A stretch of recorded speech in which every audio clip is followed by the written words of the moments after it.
करते हैं पहले। हाँ हाँ। राम राम राम राम राम राम राम राम राम राम राम राम। प्रथम वंदन गुरुदेव जी, जिन दियो नाव तत्सार। द्वितीय वंदन राम जी, जिन मेट्या भरम विकार। तृतीय वंदन सब संत जन, अनंत कोटि जन सार। जाकी पद रज परसता, हंस उतर जावे पार। परम दयाल अनंत सुख सम्राट आदि सदगुरु, सर्वात्माओं के सदगुरु, सर्व सृष्टि के सदगुरु, सदगुरु सुखराम जी महाराज ने धन्य हो धन्य हो धन्य हो। सब संतन सुबीनती, बार बार प्रणाम। बिरद तुम्हारा जान के, सहाय करो हरियान। सभी संतों को राम राम, सभी हमारे सत्संगियों को, भाइयों को, सबको राम राम, प्रणाम। राम राम साहब, प्रणाम हाँ, आपको भी। बैकग्राउंड में थोड़ी सी आवाज आ रही है, तो कहाँ से आ रही है ये? अब हाँ, अब रुक गई। तो इसमें अभी हमारा जो विषय चल रहा है वो है होतब, होनहार का अंग। तो होनहार के अंग में गुरु महाराज ने बहुत सारे दृष्टांत दे देकर जगत को बताया कि देखो ये जो होनहार है, जो होन काल से उत्पत्ति है जिसकी, उसमें ये सारा जगत, जगत कहें तो 3 लोग 14 भवन, जितने भी आते हैं सब इस होनहार के वशीभूत। तो अगर देखे तो इसमें देखो छोटा छोटा लिखा है, और उस सबको इतना सारी चीजें हैं। गुरु महाराज ने एक छोटे से 12 साखियों के अंग में, होतब के अंग में इतनी चीजें कवर करी हैं, इतनी चीजें हमें समझाई हैं कि योगेश्वर नारद दक्ष श्राप की वजह से, विशाल है तो सूर्य और समुद्र चंद्रमा, इन सब की बात की। फिर शंकर के लिए बताया, विष्णु के लिए बताया गर्भ में आते, रामचंद्र जो अवतार हुए उनका बताया कि सीता का हरण हुआ, पिता की मृत्यु हुई, लव कुश से हारे। जांजल ऋषि को बताया कि देखो समाधि करते पर उन्हें समाधि में विश्वास नहीं है।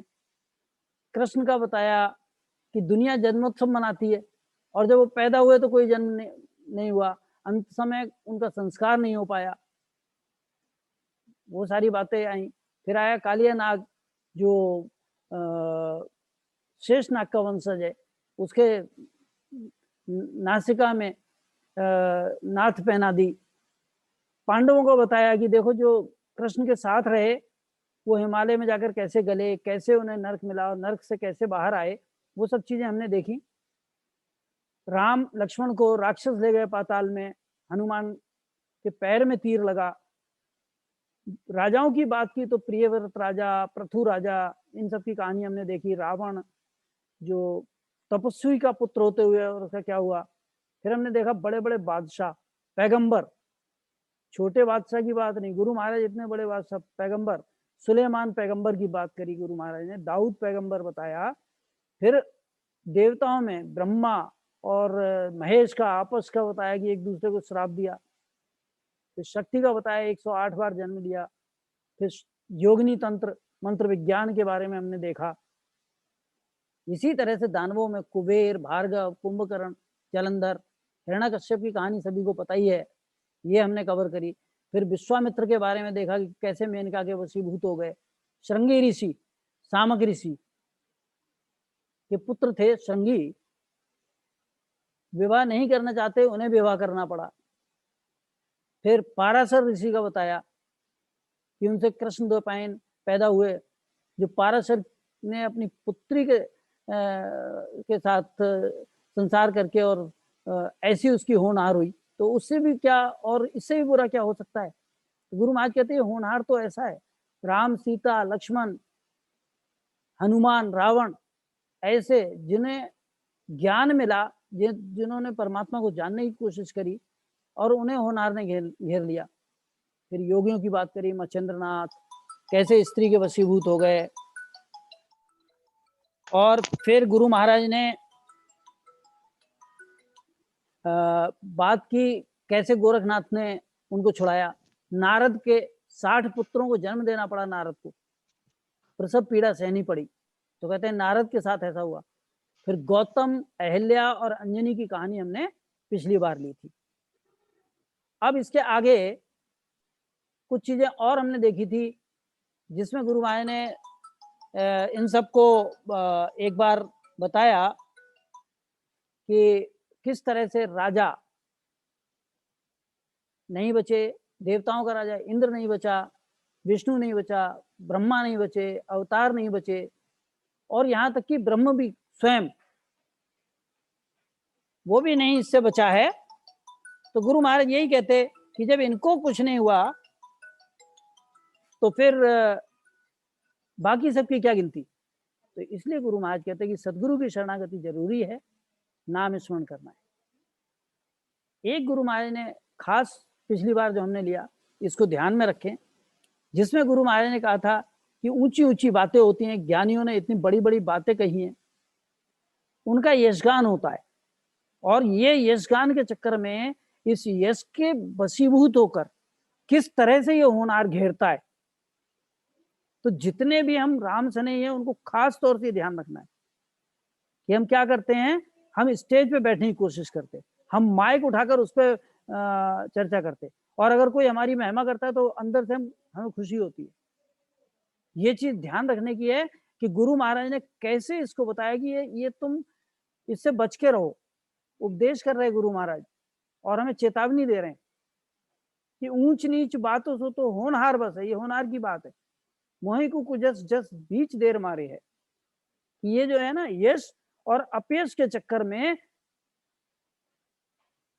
संतों को भी नहीं छोड़ती, और वो फिर इस होनहार के चक्कर में आ जाते, इस होन काल ये घेर लेता है। तो यही गुरु महाराज कहते कि हे परमात्मा, हे राम जी, आप ही करने वाले, आप ही बचाने वाले, अब आपके हाथ है सब। आदि सदगुरु, सर्व आत्माओं के सदगुरु, सर्व सृष्टि के सदगुरु, सदगुरु सुखराम जी महाराज, जो अमर लोक से आए और जिन्हें माया या होनहार टच भी नहीं कर सकता, जरा भी छू नहीं सकता, उन्होंने ऐसे परमात्मा से विनती करी कि देखो और नाम लेवारी आए इस जगत में, उन्हें भी होनहार ने घेरा। तो यही कहते हैं कि मेरे चाहने से नहीं होगा राम जी, आप करोगे तो बात बनेगी। तो इसलिए गुरु महाराज कहते हैं कि हमें सबको ये ध्यान में रखना है। फिर गुरु महाराज ने लिखा कि जैसा लिखा हुआ है वैसा ही सुबह उठकर जीव करने लग जाता है, तो क्या होनहार से नहीं बच सकता।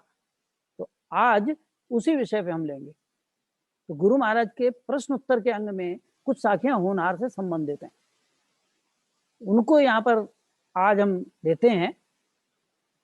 तो गुरु महाराज क्या फरमाते कि साध जग पिंडता जैन सब कहते हैं, कर्म की लार जीव जून पावे, पुण्य और पाप दोए रात दिन करत है, दूसरी देह धर सर्व खावे, एक सो ज्ञान में और हम सांभली, मन की आस जा जून पाई,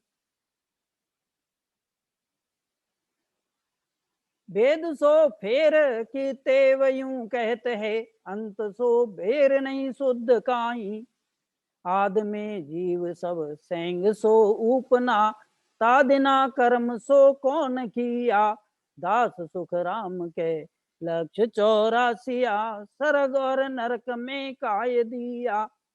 क्या फरमाते गुरु महाराज कि साधु जगत, जगत में सभी आ गए, चाहे वो त्यागी है और चाहे जगत में रहता है, साधु त्यागी जगत संसार सारे आ गए। पिंडिता, और जो वेदों को मानते वो और जो वेदों को नहीं मानते वो। वेदों को मानने वाले कौन? पंडित। वेदों को नहीं मानने वाले जैन।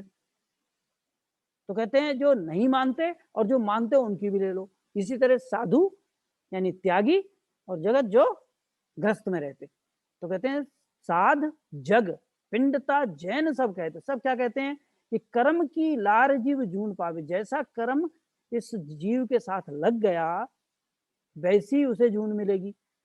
ये हम बार बार ज्ञान में सुनते आए हैं। तो गुरु महाराज क्या कहते हैं, पुण्य और पाप दो रात दिन करत है। अरे ये जीव तो दिन रात पाप और पुण्य कर रहा है। जब जब मनुष्य देह धारण करी तब तब वो गठरी इसकी बांधे जा रहा है। दूसरी देह धर सर्व खावे, कहते हैं कि दूसरी देह रख के खाते। तो कहते हैं किनको गुरु महाराज उपदेश दे रहे, साधुओं को, जगत के सारे जीवों को जो सोचते हैं कि 10 मिनट 15 मिनट या 4 घंटे बैठ के और अगर पाठ करके उन्होंने अपना कार्य कर लिया और दान पुण्य करके बच जाएंगे या फिर अच्छे आचार विचार से बच जाएंगे, तो ऐसे साध ऐसे जगत, कोई सोचता है कि मंत्र उच्चारण से बच जाएंगे, सारी चीजें पंडित हैं, या फिर जैन जो कहते कि इन सब से कुछ नहीं होना, फूक फूक पे कर्म रखो और एक एक कर्म को भोगो काटो, तो क्या ये बच जाएंगे। तो गुरु महाराज यही कहते हैं कि ये दिन रात पाप होते ही रहते हैं। ढूंढिया के संवाद में जैनियों के लिए कहा और पंडितों को बहुत समझाया। पांडे, जगह जगह पांडे शब्द का इस्तेमाल करके गुरु महाराज ने पंडितों को बताया है। फिर साधु भाई के नाम से अपने कहा कि अरे भाई समझो इस बात को जो मैं कहना चाहता हूं। ये एक विचार तो आप ये कहते हो कि दूसरी देह मिलेगी, वो आपके कर्मों के आधार से मिलेगी, ये भी आपका ही ज्ञान है। और ये भी ज्ञान आपका है दूसरा, इसके विपरीत है। वो क्या ज्ञान है कि 100 ज्ञान में और हम सांभली, मन की आस जहां जून पाई, कि जैसी मृत्यु के समय आस होगी, जहां तुम्हारे जाने का विचार बनेगा।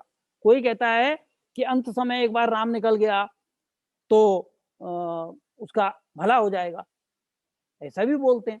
तो कहते हैं 100 ज्ञान में और हम सांभली। जैनी क्या करते, वो कहते हैं कि हम जो हैं कष्ट भोग के और जागृत अवस्था में, मतलब पूरे होशो हवास में इस देह को छोड़ेंगे और जहां चाहेंगे वहां हम पहुंचेंगे, ऐसे जैनियों का मत है। हमारे यहाँ जो साधु है वो क्या कहता कि जन्म जन्म मुनि जतन कराही, एक राम कहे आवत नहीं, अंत राम कहे आवत नहीं, कि अंत में राम नाम नहीं निकलता, अगर राम निकल जाए तो शायद कारज हो जाए। तो गुरु महाराज यही कहते हैं कि एक ज्ञान में तो हमने ये सुना कि जहां मन की आस आई, मन अगर राम में लग गया तो राममय हो गए, अगर मन हमारा किसी उद्धार की तरफ लग गया तो उद्धार हो गया। पंडित भी ऐसे ही बोलते। तो कहते हैं ये भी तुम ही कहते हो। और इसके विपरीत एक और बात कहते कि वेदों में और किताब, किताब कहते हैं कुरान में, पुस्तक जो होती है किताब, तो कहते हैं वेद सो फेर, किताब यूं कहते हैं, वेद भी यही कहते हैं और किताब कहते हैं, कुरान भी यही कहती है। कुरान और पुराणों में क्या लिखा हुआ है कि अंत सो बेर नहीं शुद्ध काई, कि जब अंत समय आता है तो शुद्धि रहती नहीं, शुद्ध रहती नहीं, होशो आवास रहता ही नहीं है। जब होश आवास नहीं रहता तो मन की आस कहां से आएगी। तो गुरु महाराज ये प्रश्न करते, एक तरफ आप कहते हो कि कर्मों के साथ जाएगा, एक तरफ कहते हो सोचने के साथ जाएगा, एक जगह लिख दो तो सोचना है नहीं, तो तुम्हें कुछ पता है इस बारे में। आगे गुरु महाराज क्या कहते, आद में जीव सब सेंग सो उपना।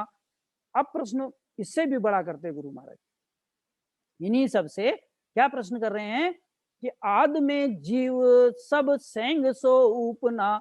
आद कहते जब सृष्टि बनना शुरू हुई, जिस समय परमात्मा ने ये कहा कि ये जीवों को, जो ये आत्मा के देश में पड़ा हुआ है, इस होन काल में पड़ा हुआ है, इस पूरे जगत में जो पड़े हुए हैं, इन सारे जीवों को अपने अपने मतलब देह का, मन को छोड़ के, मन को काट के, कर्म काट के, उस समय बात नहीं थी। उस समय क्या बात थी कि ये मन से अलग हो जाए। इसके साथ जो मन लगा हुआ है, 5 आत्माएं लगी हुई हैं, मन और ये 5 विकार। 5 विकार कौन कौन से लगे थे, मूल माया, शब्द, स्पर्श, रस, रूप और गंध, इसको छुड़ाने के लिए आदि में उसको यहाँ भेजा गया ताकि वो इनको छुड़ाने का साधन करे। तो कह रहे हैं तादिना कर्म सु कौन किया, उस समय कौन सा कर्म तुम्हारे लगा हुआ था। और दास सुखराम के लख 84 स्वर्ग और नरक में काय दिया, फिर ये स्वर्ग में कैसे जाने लग गए, नरक में कैसे जाने लग गए। इसका पूरा वृतांत गुरु महाराज ने रचना ग्रंथ में, तो कभी हम लेंगे रचना ग्रंथ फुर्सत से, तो रचना ग्रंथ में भी एक एक चीज तार तार करके गुरु महाराज ने लिखी। तो यहाँ पर जो बता रहे हैं और राम रतन जी जो ले रहे हैं वो कर्म आधार पे, उसका भी एक एक खुलासा गुरु महाराज ने करा कि यहाँ की क्या रीति बना दी गई है, उसका भी वर्णन चल रहा है। और आदि की रीति के लिए प्रश्न गुरु महाराज करते। तो हमने 3 चीजें यहाँ देखी। एक देखा, लोग कहते कर्मों के आधार से जून मिलेगी, पाप और पुण्य जैसा करोगे वैसे भुगतोगे। ये बात, ये रीति बनी कब, जब सृष्टि बनना शुरू हुई उसके बाद बनी है। दूसरा, तुम कहते हो कि भाई मन के आधार से हो जाए काम, तो गुरु महाराज ये बताते अगर मन के आधार से हो जाएगा तो मन तो रहता ही नहीं उस समय जब मृत्यु होती है, तो होगा कैसे काम तेरा। तीसरा प्रश्न करते, ये भी तुम ही कहते हो, अब ये मुझे बताओ कि जब आदि में आए तो कैसे आ गए तुम, और फिर स्वर्ग और नरक में कैसे जाने लग गए। तो ये जो प्रश्न है, इन प्रश्नों का गुरु महाराज ने खुलासा करा और उसका भाषांतर भी गुरु महाराज ने अर्थ लिखा। ये प्रश्न उत्तर के अंक का अर्थ भी गुरु महाराज ने लिखा, क्योंकि हमारी सामर्थ्य नहीं है उसको समझने की। तो जहां जहां ऐसा लगा गुरु महाराज ने अर्थ भी कराए। तो यहाँ पर क्या फरमाते गुरु महाराज कि पाप और पुण्य दोए भरम है जग में, मन की आस सोई साच नाही, बहुत प्रकार की और सब करनिया, मृग को जल है शिष्ट माही। हुण सो काल जू होत है जीव के, करण करावणो सरब झूठो, आद में जुग सो पहल पर लो बण्यो, तादिना कर्म सो कौन टूटो, सरब व्योपार सो किसब है देह का, देख त्रिलोक हैरान होई, दास सुख राम के जीव तो ब्रह्म है, पाप और पुण्य ना लगे कोई। इसका उत्तर दिया, पहले वाले जो 3 प्रश्न हमने देखे, तो पहले का कर्म की लार जीव जून पावे, उसके लिए गुरु महाराज क्या कहते हैं कि पाप और पुण्य दो भ्रम है जग में। इस पाप और पुण्य का भ्रम फैलाया हुआ जगत के अंदर, जिस जगत में हम रहते हैं, और इस भ्रम में बांध के इस जीव को जकड़ लिया है। भ्रम कैसे, अब उस भ्रम को समझने के लिए हमने इसको पहले भी लिया है कि भ्रम कैसा होता है। हम क्या करते, हम सोचते किसी को देखा कि हाँ ये बेचारा गरीब है, तो हम उसको कुछ सहायता करते हैं, ये हमारा काम है, हमारा स्वभाव रहता। और संत हृदय है तो पिघल जाता कि नहीं नहीं इसको कर देना चाहिए कुछ। तो उसके लिए हमने देखा कि एक सेठ जी की कोठी थी, बहुत बड़ी कोठी, आगे उसके एक जगह थी जहां पर बढ़िया सा बैठने की लेटने की जगह, और ऊपर से उसके छत पड़ी हुई थी, बरांडा कहते हैं जिसको। तो बरांडे की तरह उन सेठ जी के घर के आगे बना हुआ था। घर में ताला लगाकर सेठ जी अंदर सो रहे थे, और बाहर जो है एक व्यक्ति बेचारा, कपड़े तन पे नहीं है और सर्दी पड़ रही है, अंदर तो रजाई भी है, हीटर भी चल रहा है, सब बढ़िया है एकदम, लेकिन बाहर जो पड़ा हुआ है उसके शरीर पे कपड़े नहीं है। तो देखो हमने खुद देखा है कि हम कैसे ये होनहार क्या कराता है, उसकी बात बता रहे हैं गुरु महाराज कि ये संतों से सुनी हुई बात है, मेरे गुरुदेव युक्तिराम जी महाराज की संगत में सुनी हुई बात है। तो वहां पर क्या हुआ कि वो जो व्यक्ति पड़ा हुआ था नंगे बदन, उसको उन्होंने घर से अपने रजाई उठाई और देखा कि ये सोया हुआ है और ये मर जाएगा, इसके पैर के अंगूठे नीले हो रहे हैं, हाथ इसके नीले पड़ रहे हैं, तो उन्होंने वो रजाई लाकर ऊपर डाल दी। तो सेठ जी ने वो रजाई उसको गरीब को उड़ा दी। अब वो आधे घंटे में शरीर गर्म हुआ और उसकी आंख खुली, रजाई उठाई और फटाफट अपने घर गया और सारा उसका कपड़ा उधार दिया, उसके धागे सब हटा दिए, और रुई से पूरे दिन लगा रहा, चरखा काता, तार बुन के उसका एक बढ़िया सा जाल बनाया मछली पकड़ने का, और डाल के मछली का उसका जो है, और जो रजाई का कपड़ा था उस रजाई के कपड़े का अपने ऊपर पहनने का कपड़ा बना लिया। तो शरीर भी ढक लिया और अपनी आजीविका के लिए उसने क्या साधन करा, उसने वो मछली पकड़ने का जाल बनाया। अब वो सेठ देख रहा है कि उसके कोठी के आगे से निकल रहा है और जाकर उसने मछली पकड़ी। अब सोचो कि उसका क्या प्रभाव हुआ, करा किस लिए और हुआ क्या। तो कहते हैं उस सेठ को युग युग तक के लिए जितनी मछलियां मारी, उसने मारी किसने, मछली मारने, और कष्ट किसे भोगना पड़ा जाकर, सेठ को। मछली मार तो भोगेगा ही, लेकिन वो सेठ को भी पकड़ लिया, उसको भी ले जाके नरक में डाल दिया। तो क्या नहीं करनी चाहिए दया? मेरे गुरुदेव यही कहा करते थे कि दया करो, लेकिन साथ में नाम स्मरण के साथ करो। नाम स्मरण के साथ कैसे होता है, जैसा उदाहरण सेठ साहब राधा किशन जी ने पेश किया। ये क्यों बता रहा हूं, क्योंकि हम सब राम सने ही ऐसे दयावान होते हैं कि हम उसको बिना सोचे समझे हम करते रहते, जगत में बहुत सारे काम करते हैं। बच्चों को खाना खिलाना है, किसी को देखा गरीब है, चलो भाई कोई बात नहीं, इसको कर दो कुछ। सेठ साहब कैसे करते थे? क्या वो नहीं करते थे? करते थे, पर कैसे करते थे कि भैया तू एक काम कर, 2 घंटे बैठ के सुमिरन कर, भोजन तेरे लिए फ्री है। 2 घंटे उसने करा, नाम स्मरण कराया उसको, बढ़िया तरीके से गुरु महाराज की शरणागति दी और फिर उसको भोजन दे दिया। तो क्या हुआ कि उस जीव का भी उद्धार हुआ और जो देने वाले संत हैं उन्होंने अपना कार्य कर लिया, उनको दया आई, उन्होंने दया का पूरा फायदा उठाया।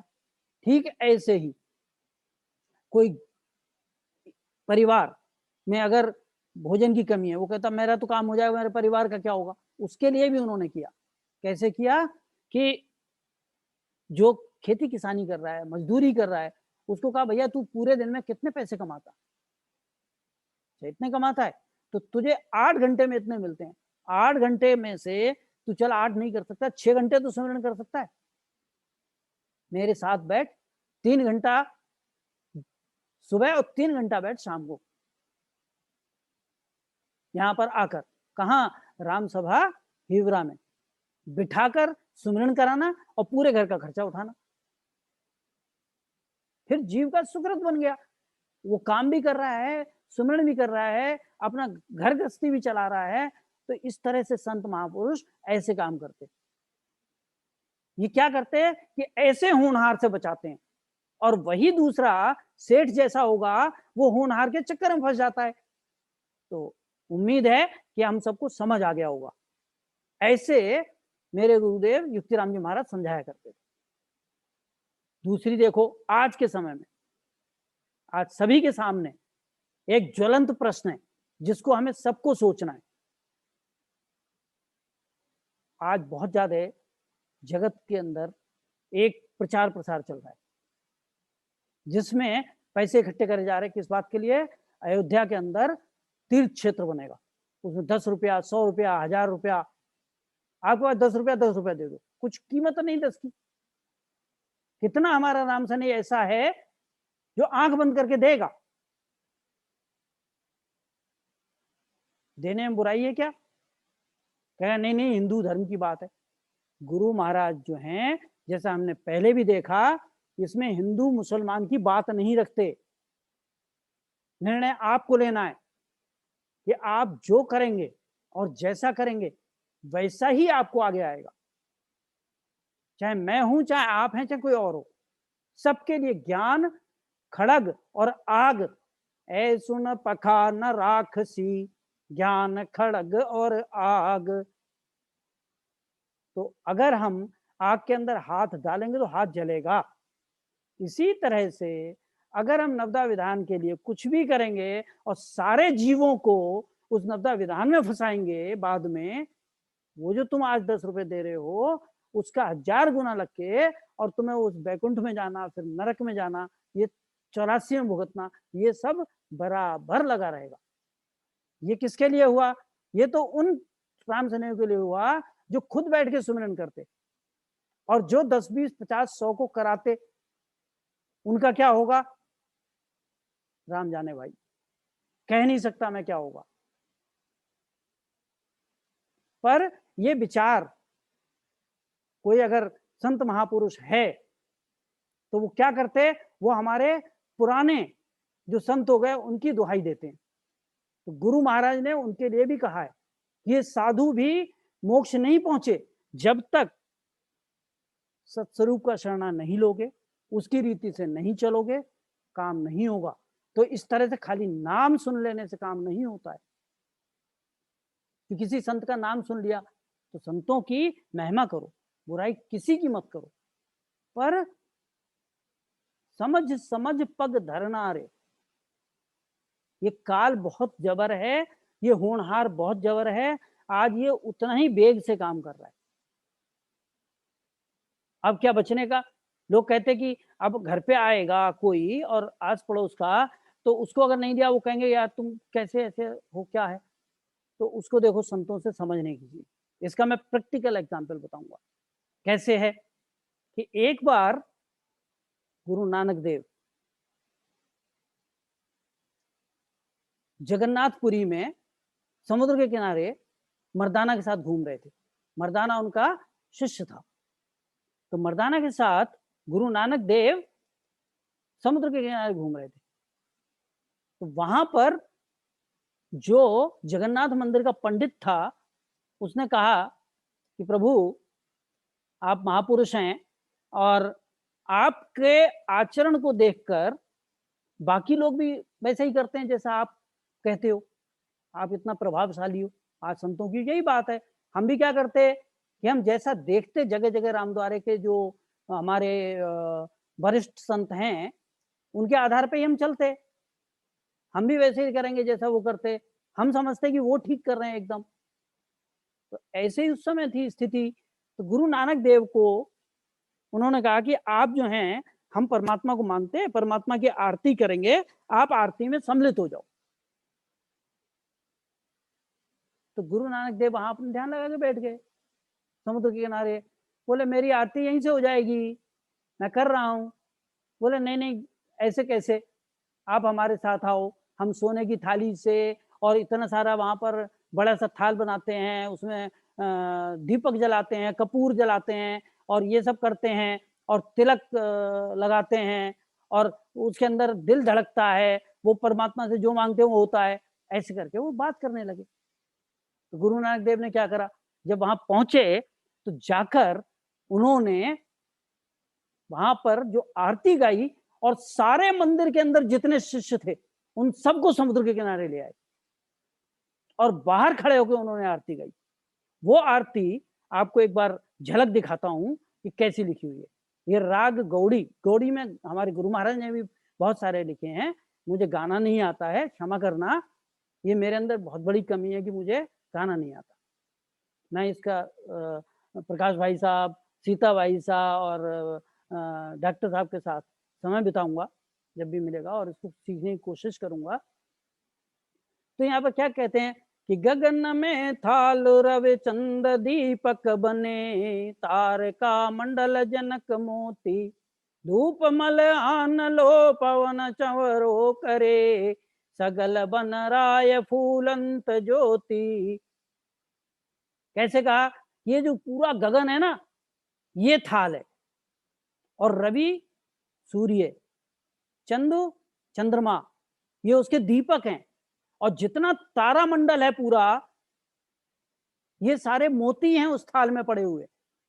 धूप मल आन लो पवन चंवरो करे, कहते हैं जो सुगंध आ रही है बागों की इस पवन के साथ, हवा के साथ, यही उस परमात्मा के लिए धूप जला रहे हम। सुगंधित जो कपूर है वो हमारा है। और सगल बन रहा है फूल, सारा जंगल के अंदर जितना फूल खुशबूदार है, जितने चंदन के वृक्ष हैं, वो सारे के सारे धूप का काम कर रहे। इतना कर सकते हो क्या?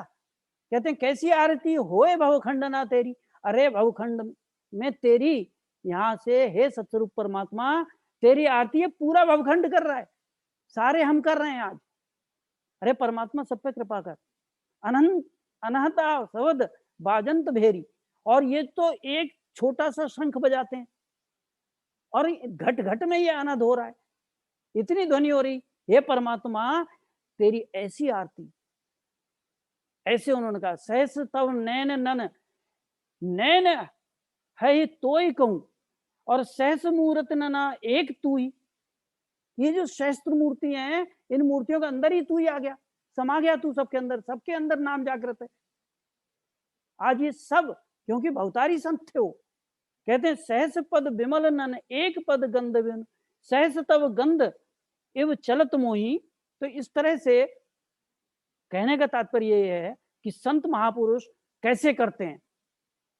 जो भवतारी संत हैं, गुरु महाराज ने कहा है कि कल जुग माए कबीर नाम देव, दादू दरिया सोई, वहां पर ताप बहुत ने पायो, कहाँ लग गिन कहूं तोई।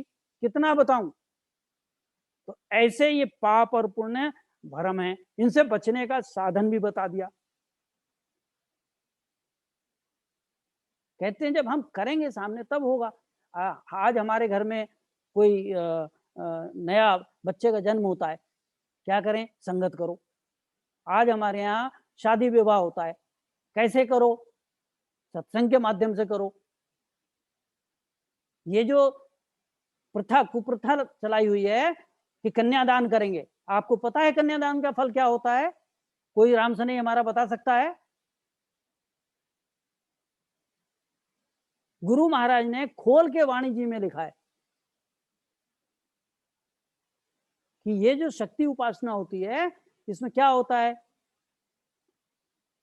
ये वही कार्य तुम कर रहे हो, उसी में से कर रहे हो, तो अपना रास्ता आप खुद चुन रहे हो। गुरु महाराज ने तो साफ साफ सबको बता दिया। तो क्या करना है? करना ये है कि आप सदगुरु महाराज के वचनों के अनुसार ही उसके आधार से करो कार्य। अंत समय हमारे राम से नहीं, करते ही करते हैं, वैकुंठी निकालते, उस परमात्मा के लिए जस गाते हैं। तो ऐसे ही गुरु महाराज कहते हैं कि ये सब मृग जल है, ये सारी करणियां जितनी भी हैं, और सब बहुत प्रकार की और सब करणियां, मृग को जल है शिष्टमाई। इस सृष्टि में तो ये मृग जल की तरह, तुम्हें दिख रहा है कि मैं अच्छा कार्य करूंगा मुझे सुख मिल जाएगा, वहां तो तुम जा रहे हो, लेकिन जो अच्छा कार्य करने के लिए जो तुम पे बुरे कार्य हो रहे हैं, उनका फल भी जरा सोच लो दिमाग में। आगे गुरु महाराज क्या कहते कि होण सो काल ज्यों होत है जीव के, करण करावणो सरब झूठो, आद में जुग सो पहल पर लो बण्यो, तादिना कर्म सो कौन टूटो। कहते हैं कि जब आदि में सृष्टि बनी तो ये होण काल ने जैसा चाहा वही होनहार बनाए। ये तुम्हारा करना कराना ये कैसे झूठा है, ये ऐसे झूठा है जो आपको बताया, जैसे सेठ ने किया। राजा जनक का दृष्टांत आपको पहले भी सुनाया था कि नाम की परतीत राजा जनक मरवाई गाये, जमपुरी जाए जम लोक निस्तारियो, कौरव करम कर कुंभी नर का पड़िया जाए, वंश में भगत राजा युधिष्ठिर ने कारियो। तो ऐसा गुरु महाराज, ऐसा हमारे संत लिख के गए हैं। ये नाम का पराक्रम है। इसलिए क्या करना है कि जैसा नानक देव ने करा, जैसे दरियाव जी महाराज ने करा, जैसा आदि सदगुरु सुखराम जी महाराज आज उस बात को समझा रहे हैं कि ये सब चीजें छोड़ो, सुमिरन की तरफ ध्यान दो, और जितने जीवों को ला सकते हो सुमिरन में लगाओ। आगे कहते हैं सर्व व्यापार सो किसब है देह का। ये फिर है क्या, फिर क्यों आदि में कैसे फंसा? तो कहते हैं ये देह धारण करी इसलिए फंसा। देख त्रिलोक हैरान हुई, दास सुखराम के जीव तो ब्रह्म है, पाप और पुण्य ना लगे कोई। जिस तरह से कपड़ा मैला हो जाता है तो कपड़ा उतार के फेंक देते हैं, इसी तरह से जब तक देह धरेगा तब तक उसको पाप और पुण्य भुगतने पड़ेंगे। क्या करना है कि इसको धोना है। हमने सुना जामो है भारी, कोई धोवे संत हजारी। तो हजारों में से, संतों में से कोई एक आध, हजारों में से एक आध संत होता है जो इस बात को समझता है, जो इसको धोता है और वही इस होनहार को जीतता है। बाकी तो सारे के सारे उस होनहार के वशीभूत ही रहते हैं। ऐसा गुरु महाराज इस प्रश्न उत्तर के अंग में समझाया। तो हमें सोच समझ के कार्य करना है अपना, क्योंकि बहुत कठिन है और गुरु महाराज से शरण ले लिया तो उतना ही सरल है।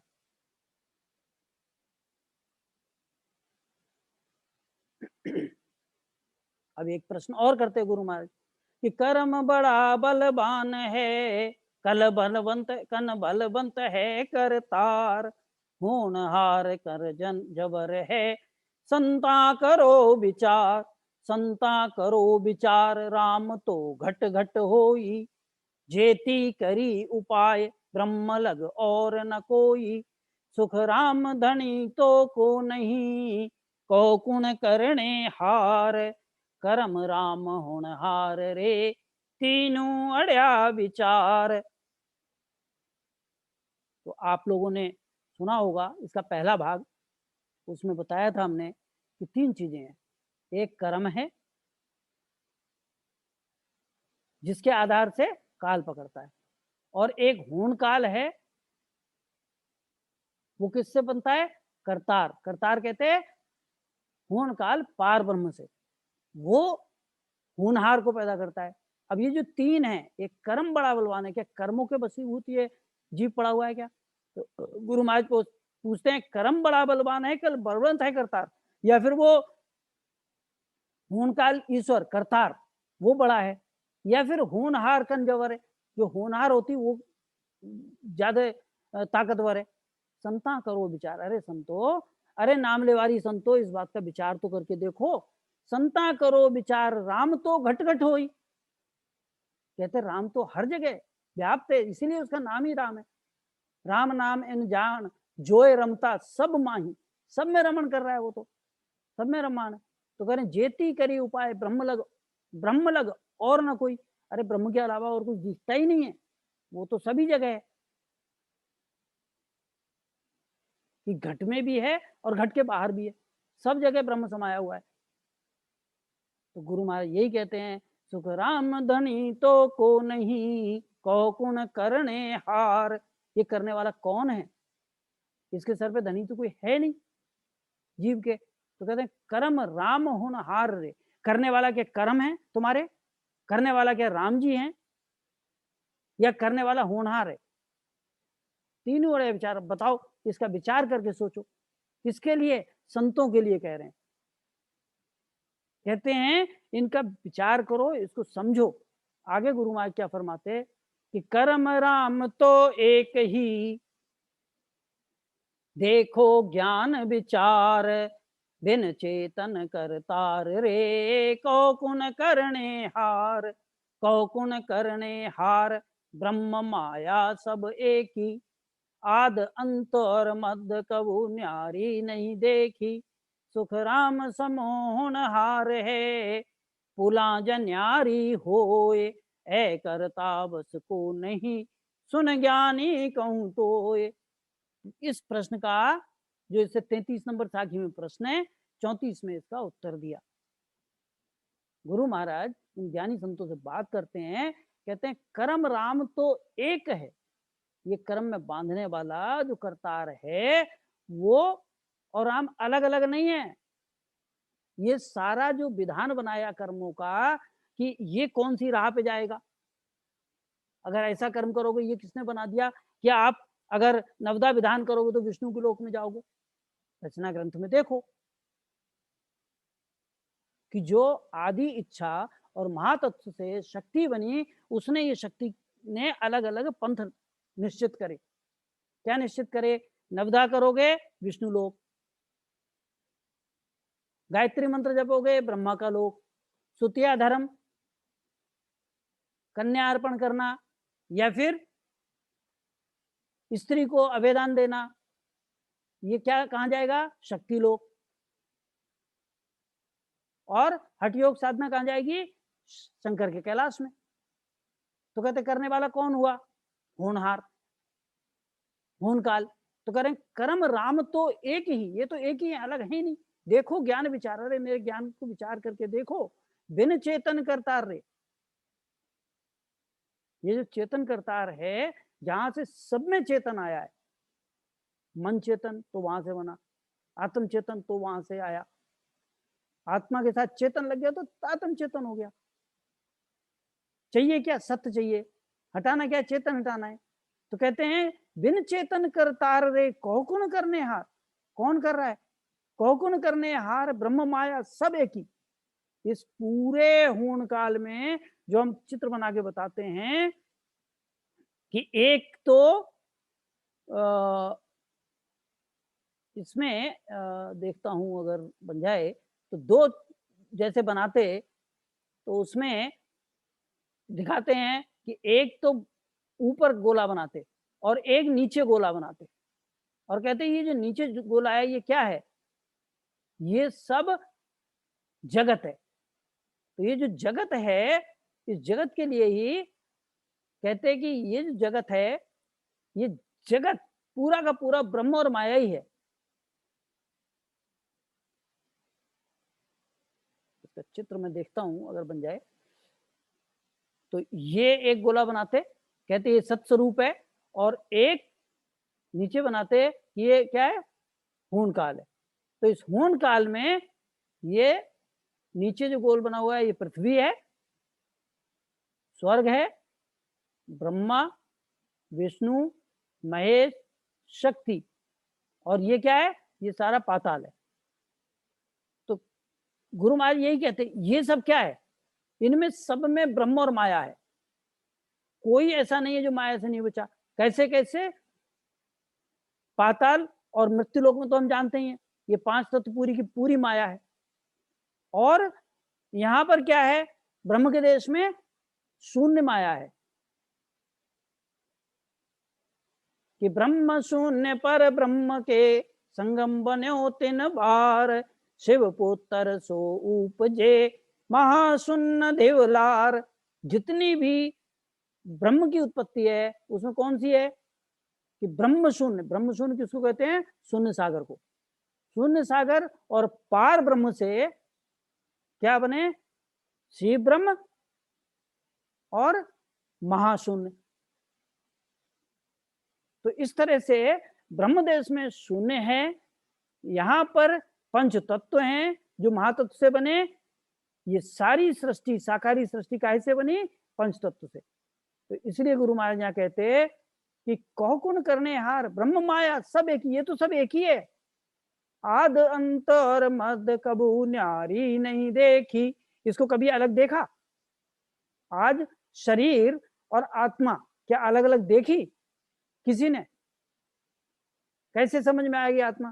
कि जब शरीर है तो समझ आती। अब वो शरीर कोई हो सकता है, शरीर वो 84 लाख योनियों में कैसा भी हो सकता है, उसके अंदर वही आत्मा पड़ी हुई है। तो कहते ब्रह्म, आत्म ब्रह्म, और ये जो अपना 5 तत्व का पुतला है, ये मिलाकर हमेशा साथ ही देखा, कभी न्यारा नहीं देखा। इसी तरह से शून्य और ब्रह्म कभी अलग देखा ही नहीं। अनाहद शब्द और सुरता ये कभी अलग देखी किसी ने? कहते अलग देखी नहीं। तो ये सब कभी न्यारी नहीं देखी। सुख राम समोहन हार है, जितना भी समय के बंधन में सब होनार। पुला जन्यारी होए, कोई ऐसा सुकृत, ऐसा क्षण, ऐसी पल आता है वो न्यारा होता है। ऐ करता बस को नहीं, सुन ज्ञानी कहूं तो अरे ज्ञानी सुनो, वो कर्ता के बस में नहीं रहता जो उस आए हुए पल में सतगुरु का शरणा मिल जाता है। मेहर बही सतगुरु की तादिन, वो क्षण, वो पल, मेहर भई सतगुरु की तादिन, सत्ता उदय घट होई, तादिन तिथि लिखी केवल की, कसर रही नहीं कोई। कहते हैं उसी दिन तिथि लिख गई, कि अब ये जीव, उसके अंदर वो पड़ गया, वो अंश आके पड़ गया, किसका? सत्स्वरूप का। कैसे? सत्ता के रूप में, छाया के रूप में वो आ गया, उसके साथ रहेगा वो। तो इस तरह से गुरु महाराज कहते कि वो जो पल है वो ही न्यारा है बस, उससे न्यारी और चीज है नहीं, उससे बढ़िया चीज है नहीं, उससे सुंदर चीज कोई है ही नहीं, बाकी तो सब ब्रह्म और माया ही है। तो ऐसे गुरु महाराज ने इसको समझाया। और उसके बाद गुरु महाराज, ये इसको संक्षेप में लूंगा और ताकि समापन आज हो जाए, इसमें कहते हैं कि गलतान मता कब आवे, गाऊंगा नहीं इसको इसलिए क्योंकि समय का भी ध्यान रखना है कि ये गलतान मता ये कब छूटेगा। जैसे कल सीताबाई शाह ने समझाया कि जल में डारे गांगरी तुरत गले नहीं माए, न्यारी करके शायरे फिर लेत उठाए, फिर लेत उठाए। यूं 10-15 बार नमक सब ही कुंगारे, कि जिस तरह से नमक की डेली को कल हमने संगत में सुना कि पानी में डालते हैं, वो घुल जाती है, फिर बाहर निकाल के रखते, फिर दोबारा पानी में डालते हैं, तो 10-15 बार ऐसे करके वो नमक खत्म हो जाता है, मिल जाता है। ऐसा इसको क्या कहेंगे कि वो नमक खत्म होकर कहाँ मिल रहा है, वो नमकीन पानी के अंदर मिल रहा है। ऐसे ही गलतान मता होता है कि जब हम ध्यान में बैठें तो हमारा देह का आभास खत्म हो जाता है। हम कहाँ होते हैं उस समय? उस सत्स्वरूप की सत्ता के साथ, उस छाया के साथ है। तो गुरु महाराज यही कहते कि गलतान मता कब आवेगा, जब प्राणी वो सुख पावेगा, तब ये हमारा सुख तब मिलेगा। सब संत मता तोटा लाभा सुख दुख महिमा, जो महिमा हो रही है आज संगत में, कोई शब्द बोल दिए, शब्द गुरु महाराज के, ज्ञान किनका? संतों का, और आज बोलने वाले की महिमा कर देते। तो बार बार यही समझाते हैं कि भैया ये महिमा करने से नहीं काम बनेगा, कि तोटा लाभा सुख दुख महिमा निंदा सुन मुरझावेगा। क्या करना है? तोटा लाभा, हानि लाभ, सुख दुख, यश अपयश, महिमा निंदा, यश अपयश, इनको जहां कहीं भी मिल रहा है उसको सुनते ही उसके मुरझाहट आती कि मैं कहा, ये होन काल मुझे घेर रहा है, ये होनहार आ रहा है। बस्ती उजड़ उजड़ बस्ती गोत से जगत दिखावेगा, उसके लिए कोई उजड़ कोई बस्ती नहीं, सब बराबर। क्यों? वो अकेला है, अपने ध्यान में मस्त है। इतना ऐसी स्थिति नहीं तो क्या स्थिति रहती अगर कोई 4 घंटे आमने सामने दिखाई ना दे तो क्या लगता है कि अरे मैं अकेला पड़ गया, मेरा मन नहीं लग रहा है। क्यों? मन उसको खींच के उधर ले जा रहा है। और हमारे संतों का क्या हाल होता है? आज बढ़िया आगे भी 4 घंटे कोई नहीं है तो बैठ के अपना सुमरन हो गया। कहते जीवत मुआ मुआ जीवे भरमा की भस्म चढ़ावेगा, सारे भ्रम भस्म कर देगा, अपने भ्रम सारे निकाल देगा। उसे जीवत और मृत में कोई अंतर नहीं है। वो जीता है तो कैसे? नाम लेने के लिए। मृत कैसे? जगत के लिए। तो कह रहे चारू खान बाण सब माई, चारू खान बाण सब माई, एक ही ब्रह्म दिखावेगा। उसे तो सब जगह वही दिख रहा है, हर जगह ब्रह्म तो हर जगह है।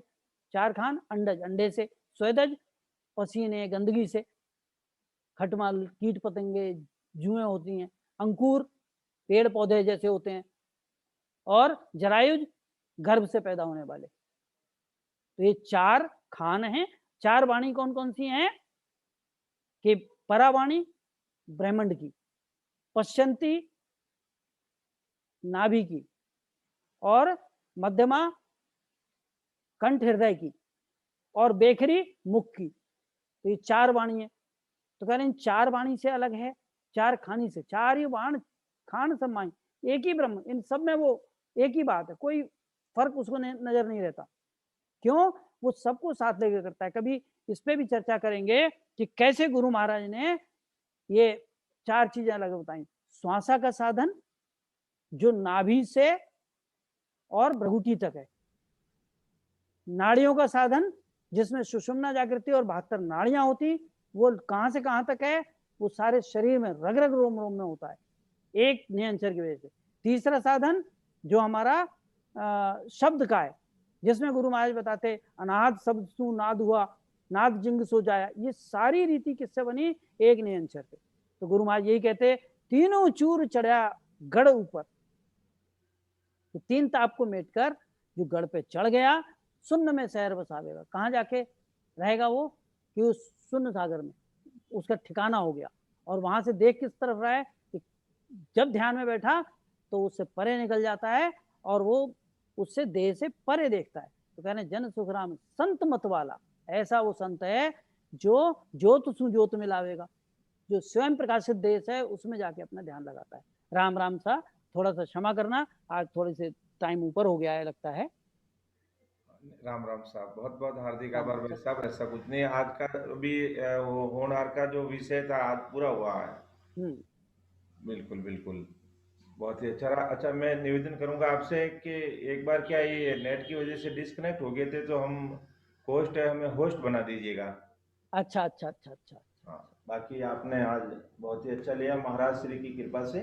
हाँ अ, सर। गुरु नानक देव जी वाला जो दृष्टांत दिया, वो वास्तव में विचारणीय है। विचार करना उस जगन्नाथपुरी के पुजारी ने सोचा होगा कि इतना बड़ा मंदिर में आएंगे तो उसके बाद लोग हमारे पास और ज्यादा आएंगे, लेकिन उन्होंने वो आरती बोली जो पूरी दुनिया के लोग उस तरफ हो गए। तो वास्तव में हमें इस चीज को फॉलो करना है, महाराज श्री के शब्दों को, हमें कौन सी आरती करनी है उस पर विचार करना है। वास्तव में बहुत ही अच्छा लगा। बहुत बहुत हार्दिक आभार भाई साहब आपका। राम राम सर। राम राम सर, राम राम कुछ साहब। अगर किसी को क्षमा करना, अगर किसी को थोड़ा बहुत कष्ट हुआ हो आज, कि भाई मैंने हिंदू मुस्लिम इन सब पे बोला है, तो थोड़ा सा संतों की वाणी है। नहीं, इसमें कोई समा की बात ही नहीं है। महाराज श्री के लिए तो एक मानव जाति, उनके लिए तो कोई ऐसी जाति शब्द ही नहीं है। महाराज श्री के तो एक ही उन्होंने का चाहे बोले को किसी जाति विशेष का सांसा लेने का सबका एक ही तरीका है, खाने पीने का सबका एक ही। तो इसलिए मेरे लिए तो सब बराबर एक ही जाति है, सब मानव जाति। महाराज ने सबको एक ही माना है, सबको एक ही माना, क्यों, वो तो सतरूप साहिब थे, तो उनके लिए जाति कोई मायने ही नहीं रखती है। लेकिन ये तीन दुनिया में और इस होड़का के चक्कर में सब ऐसा हो रहा है, जो आपने बिल्कुल ही सही तरीके से चेताया। ऐसे उसमें कोई चिंता की बात नहीं, बहुत ही सही सटीक समझाए, ताकि हमारे अपने जो रामसनी भाई बहन है वो भी थोड़े सावचेत रहें। ऐसे नहीं कि वो भी कहीं दुनियादारी के पीछे पीछे चले जाएं। कहते हैं ना वो कि दुनिया भी ऐसा कर रही है, हमें भी ऐसा करना चाहिए। लेकिन ये सोचना कि हमें ऐसा करने से ऐसा नहीं है कि हमें कहीं इसके लिए वापस अपन को एक जन्म वापिस धारण करना पड़ेगा, और वो सारे जो आप परमार्थ, ये दुनियादारी के परमार्थ में जो लगे हो उसका परिणाम भोगने के लिए फिर एक बार में गर्भवास में मलमूत्र खाना पड़ेगा, संसार में आना पड़ेगा, धक्का खाना पड़ेगा भवसागर में। तो आपने बिल्कुल सही समय पे सही बात की, बहुत ही अच्छा लगा। इस चीज महाराज श्री जो कहलवाते हैं वो अपन सब किसी के बस में नहीं है। महाराज श्री के ससुर साहिब राम जी जो करवाते हैं वो ठीक ही करवाते हैं। कि ऐसा नहीं कि कम से कम महाराज श्री कह रहे हैं जो कम से कम मुझे जो मानने वाले हैं वो तो इस दुनियादारी के चक्कर में नहीं फंसे। इस बार ने आपके आपको निमित्त करके है जो बिल्कुल सटीक और सही खरी बात कही है। बहुत ही अच्छा रहा। राम राम साहब, प्रणाम भाई राम राम सर, प्रणाम भैया। सभी को, रामसनियों को, सत्संगियों को राम राम। सिमरन का समय हो रहा है अब। बिल्कुल बिल्कुल, सिमरन का समय को अब अपन को बराबर 1 घंटा सिमरन करेंगे। हाँ सर। 5 मिनट कम है, 8 में तो 9 में 5 मिनट कम तक कर लेंगे। और हाँ, आज हो मैं अलार्म लगा लूंगा, और उस समय फिर मैं, अलार्म मेरा बज जाएगा, मैं हाथ पे बांध के बैठूंगा। क्योंकि क्षमा करना, मैं पिछली बार भी नहीं, बाद में उपस्थित है, मुझे पता है आप ध्यान ध्यान। रखूंगा। मैं जैसे भी राम जी चाहे वैसे होता है, तो मैं अभी उसको अब ऐसे करूंगा आज। अगर मैं हाँ, डिस्कनेक्ट हो गया तो दोबारा कनेक्ट हो जाऊंगा। बिल्कुल बिल्कुल। राम राम सर, राम राम। राम राम सर। अब सभी राम सुनी भाई बहनों से करबद्ध निवेदन यही रहेगा कि अब अपना अपना वीडियो ऑन कर लीजिएगा, और सत्संगत में जो नई बात जो आती है उसको गांठ बांधना है। कभी हमें वास्तव में कहीं हम होनहार के चक्कर में तो नहीं फंस रहे हैं, बड़े बड़े लोग फंस कर धोखा खा गए हैं। ऐसा हमने, जैसे जगन्नाथपुरी का जो पुजारी था, और गुरु नानक देव को, वो तो 5वें संजन थे, उनको है जो कहा तुम यहाँ और वो है जो आरती उतारो और वो करो। जबकि वो तो सतरूप साहिब की आरती करने वाले थे, और आरती करने का ही उनका तो तरीका ही ये था कि कौन से दीपक, कौन से मोती, कौन से फूल, वो सारी चीजें ही अलग थी। तो हमें उन चीजों की ओर ध्यान देना, नहीं कि एक थाली में आरती करने मात्र तक ही नहीं रह जाना है। ये बात आज होना के विषय में भाई साहब ने, जो महाराज श्री ने भाई साहब को निमित्त बना के बताई, इस चीज को समझना। कन्यादान के चक्कर में ऐसा नहीं, कन्यादान कन्यादान कन्यादान करते रहें, और करते करते ऐसा नहीं शक्ति के लोक में चले जाएं और वहां फिर पुण्य भोग करके फिर गर्भवास में आकर के मलमूत्र खाना पड़ेगा। तो इसका भी हमें सोचना, एक एक चीज का सोचना है। तो अब अपन सिमरन में लगेंगे। अपन को तो सीधा सरल महाराज श्री ने बताया, कोई करनी नहीं, कोई कर्म नहीं, कोई जप नहीं, कोई तप नहीं, कोई तीर्थ नहीं, कोई व्रत नहीं, कुछ भी नहीं। हमें तो सिर्फ राम सदगुरु शरणा लिया महाराज श्री का, और राम ईश्वर में लगना, अपना तो यही काम है बस, और कुछ कोई है ही नहीं। बाकी सब ये दुनियादारी लोगों के काम है, अपना मुख्य काम यही है, महाराज श्री के ज्ञान को हृदय में उतारो, समझो, सत्संग सुनो नियमित रूप से, और नियमित रूप से बराबर सतरूप साहिब में मिलने के लिए अपन को सिमरन करना है। न कि मेरे घर में कोई मेरा बंगला बन जाए, कार आ जाए, गाड़ी लाए, वो मिल जाए, वो मिल जाए, उस चीज़ों के लिए हमें ना तो सिमरन करना है, और न ऐसी कोई कामना लेकर के हमें सत्संगत करनी है। हमें तो बस हमारा ये आवागमन हम कैसे मोहित हुए हैं सतस्वरूप राम जी, हमें बस वो काम देना। तो अब सिमरन में लगेंगे।